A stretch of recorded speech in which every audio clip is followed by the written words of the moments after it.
So one of the reasons why basketball has grown so well in our country the last 3 decades is the success and the profile of our only NBA team, the Toronto Raptors. How would you define their profile today? Very scrambly, very. That's called a really good segue. That's what That was that's. I was going to say that was a great segue right there, John. No question. I said this the other night. They don't do anything horribly, and they don't do anything terrifically. They're kind of in the middle, and I don't know how they get out of it. Masai and Bobby Webster, Masai Ujiri and Bobby Webster got a lot of work to do. The roster is good, but it's not great. They need to do something around the fringes. They need to get some depth. They need to get some shooting, as we've known for a year and a half. But right now, they're sort of stuck in neutral.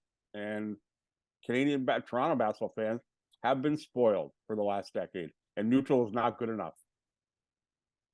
So, there's so many ways to go, it feels like, with this team. I think we can sort of safely assume Scotty Barnes is untouchable. All right. So let's, for the most part, knock on wood.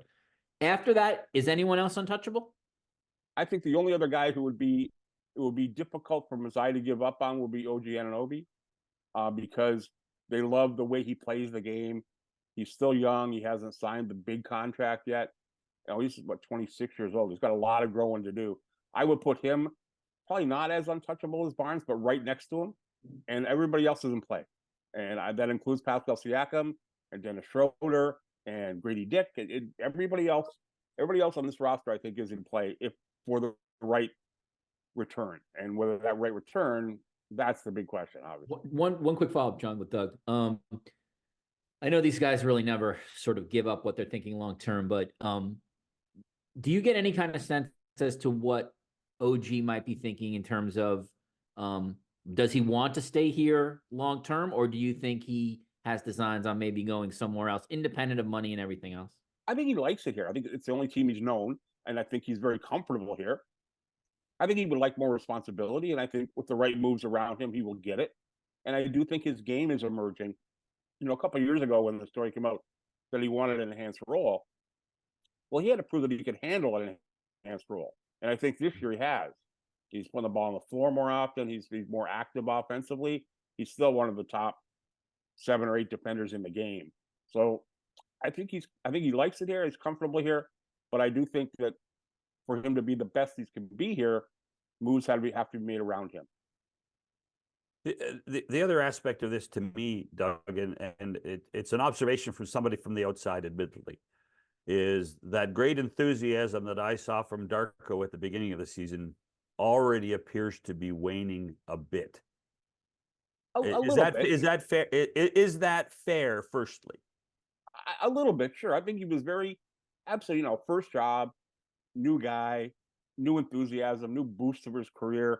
He wanted to convey a different message around this team than existed last year, which was very dour. But I think 7, 9, and 13, it's beat on him a little bit, and he hasn't seen enough consistent return for what he wants them to do. And I don't think he's like miserable. I mean, he's still very.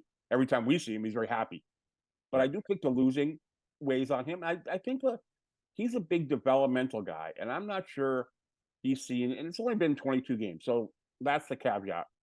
He hasn't seen a lot of development yet. A lot of guys aren't any better today than they were at the start of the year.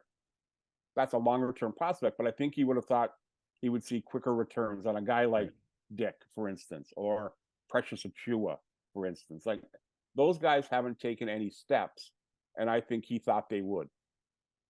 I don't know, actually, I should know this, and I apologize, I don't. I don't know what you predicted at the beginning of the year for this team in terms of like a win-loss and 41-41, I think Doug Smith was. Is that what you predicted? I went absolutely in the middle. I think it could be anywhere from 36 to 46, and I thought it would be at the higher end of that.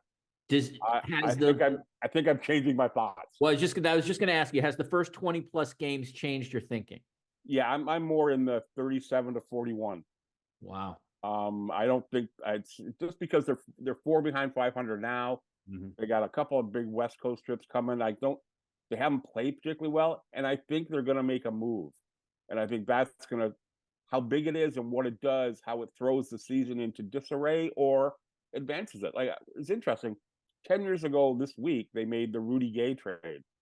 which was at that point to Sacramento. That was the point that they were going to start the tear down. They were going to tank for Andrew Wiggins.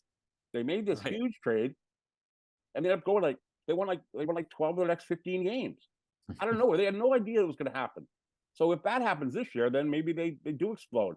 But they could also trade Pascal and take a big step back. I do think this year more than any other that I've been around Masai in the decade he's been here. I think we're going to see a significant move made. Obviously made one with Gasol in championship year, but that was a whole different aspect of where the franchise was. I think you're going to see him make a move this year to chart a path towards building back to a championship, not a move that cements one. So my question is, first of all, I'm not sure whether that move would be now a proactive move or a reactive move. But then the question said, well, why wouldn't you do that in the summer? Why are we waiting 22 games into a season to do something that I think a lot of people could have seen and said, you know what, this team needs to do, and that awful word, rebuild. I think the thing with this team was in the summer, it thought it might be better. And around the league, 27 other teams thought they would be better, probably. And I think you need to see, Bobby Webster's told me for years that you need to see your team play for 20 games, and you need the other team to see their teams play for 20 games before you find out what you are. And in the summer, everybody thought they're going to be good. Well, some teams aren't good. And now is the time, I think, in the next month or 3 weeks, you may see a lot of movement. I think Chicago will do something. I think teams on the fringe, like Sacramento, might do something. Oklahoma City's sitting on a raft of draft picks and needs some grown-ups because that's a really, really, really good team that's very young. So I think now that teams have found out what they are, aside from just Toronto, I think you're going to see some moves.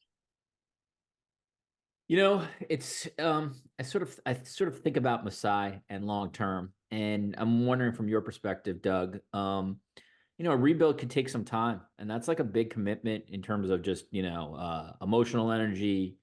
Just the fact, I mean, just the fact that you sort of like you got to make a long commitment to the Raptors. The board is in flux. John obviously knows more about that, so. I don't know. Everybody sort of takes the temperature of Masai. It feels like every year or two. But you think he's in it here for the long term? I don't think he's a basketball lifer to me. But how do you see his commitment here to maybe having to wait 3 years before he gets the team he wants to get? I think he's committed to the current situation, but when the current situation changes, all commitments are off the table. Yeah. No, hold on. I mean, he's tied to Larry Tannenbaum, no question. Right. He's tied to Larry at the hip. They are a tandem. And if Larry goes, when Larry goes, how Larry goes, I think will be the impetus for Masai to look elsewhere. I've said this since he got here. This is not his last job. And it's not Bobby Webster's last job either. They're going to move at some point because they're both relatively young and have a lot to offer. If that's hastened by board mechanisms at Maple Leaf Sports, well, that's certainly going to play a part of it. And I don't think Masai is going to live his life out in Toronto being the president of the general or vice chairman of the Raptors. I don't think that's going to happen. No. How important for this club this year is to make at least the play-in? Oh, I think they would be hugely disappointed if they weren't in that top 10. That's for sure. And I don't think it wouldn't cost Darko his job, but if they finish 11th, 12th in the East and don't even get a chance to get in the playoffs, you will see more substantial move in the summer. Wow. And but it's not unreasonable to think that might happen, because I mean, in watching this club so far, it is a bit of a roller coaster ride, Doug. And you talked about Darko not seeing progress. Inconsistency is the bigger word for me rather than progress. You just, I mean, it's up and down. Like there's one day you think they've made great strides, and the next day you go, seriously? Yeah, absolutely. And that's been the story of the season. They won a bunch of games out of nowhere where they played great, and they've lost a bunch of games where they played like dogs. There's been no leveling out. The funny thing about this team is they play starting tonight, Atlanta, Charlotte, Then they have 3 more home games and 1 road game, I think, before they go on a big West Coast trip early January. They could conceivably be 500 on January 1st.